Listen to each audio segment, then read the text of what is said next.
Bonjour, bienvenue à l'atelier en gestion du stress de Action Hypoglycémie Québec. Mon nom, c'est Martin Kerouac. J'ai étudié en psychologie. J'ai un baccalauréat en psychologie et depuis quelques années, je suis avec Action Hypoglycémie Québec. Je couvre beaucoup de sujets, mais entre autres, c'est moi qui est chargé de donner la formation en gestion du stress, ou plutôt l'atelier, puis de faire des accompagnements reliés à ça.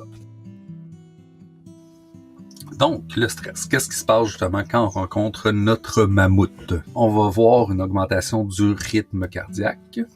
Pour supporter cette accélération-là du rythme cardiaque, cette augmentation-là, il va y avoir une vasocontraction. Donc, les artères vont se contracter. Dans le fond, c'est surtout tous les vaisseaux sanguins qui vont être dans les périphéries essentiellement, qui vont se contracter pour injecter du sang, dans le fond, vers les organes vitaux.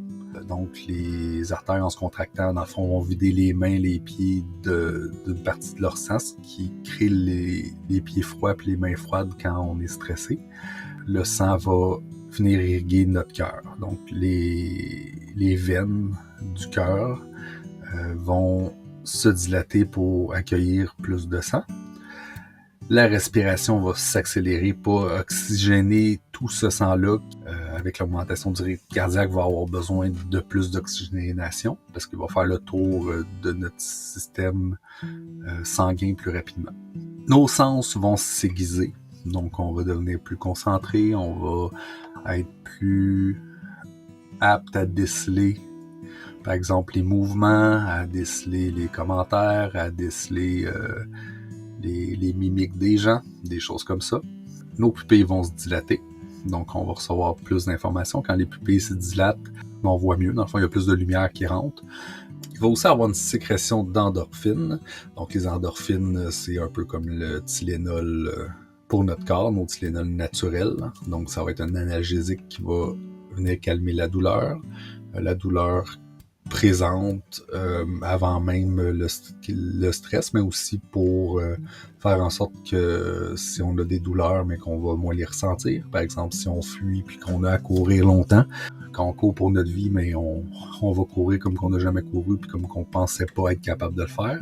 Le corps a momentanément besoin de donner ses énergies aux organes et aux muscles qui sont plus nécessaires à la fuite ou à l'attaque. D'ailleurs, le stress amène souvent des problématiques de digestion.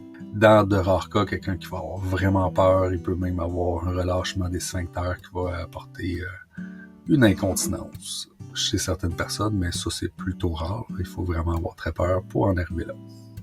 Nous sommes tous stressés. Le stress fait partie de la vie quotidienne chez tous les êtres humains. Même dans des moments de bonheur, dans des moments excitants, nous vivons du stress. Si on déménage dans une belle maison, c'est super stressant. Tous ceux qui ont vécu un déménagement dans les dernières années se souviennent de tout le stress que ça apporte, même si c'est positif. La recette du stress.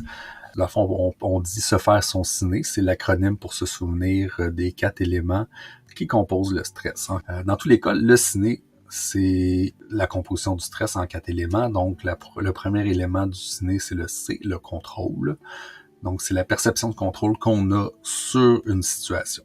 Je dis bien la perception de contrôle qu'on a sur une situation parce que il y a une marge entre le contrôle réel qu'on a et le contrôle qu'on perçoit qu'on a sur une situation. Des fois, on perçoit ne pas avoir de contrôle, même si on pourra en avoir si on passe à l'action. Le sentiment de contrôle qu'on a d'une situation peut amener le stress à augmenter. Une des composantes qui fait qu'une personne peut développer, dans le fond, ce diagnostic-là, c'est la perception de contrôle qu'il avait sur les événements qu'il a eus. Si vous travaillez dans le milieu de la santé, puis vous avez été formé, par exemple, comme infirmière, à vous occuper des gens, les soigner, puis que vous avez fait une formation de au moins 3 ans, des fois 6 et plus, mais si vous rencontrez une situation traumatique, par exemple la mort d'un patient, vous avez été préparé à ça, vous avez été immergé dans ce milieu-là, et vous vous attendez à ce genre de situation-là et vous vous sentez compétent dans votre rôle d'infirmier ou d'infirmière,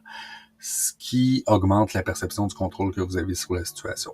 Donc, quand vous avez du contrôle sur une situation, c'est beaucoup moins épeurant d'agir dans cette situation-là, puis vous êtes beaucoup moins à risque de développer du stress ou un choc de stress post-traumatique, par exemple. Il y a l'imprévisibilité d'une situation.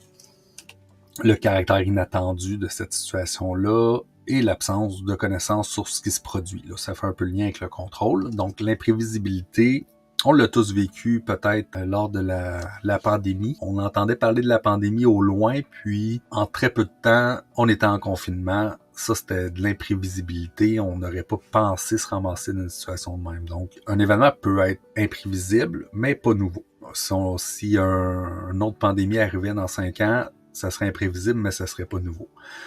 Dans le cas de la pandémie, il y avait un caractère de nouveauté dans ce qui se produisait. On n'avait jamais expérimenté la situation. Je suis persuadé que si on avait une autre pandémie dans 5 ans, justement, riche de l'expérience qu'on avait eue, on stresserait moins que la première fois. Donc, le caractère nouveau là, peut faire en sorte d'augmenter notre stress puis de faire avoir des comportements qu'on n'aurait pas eu en temps normal. Le dernier aspect, c'est l'ego.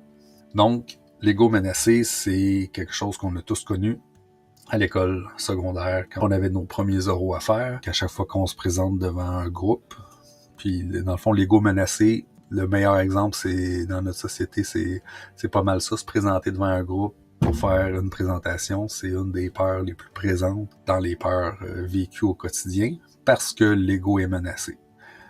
Donc, notre compétence, nos capacités et nos qualités sont remises en doute.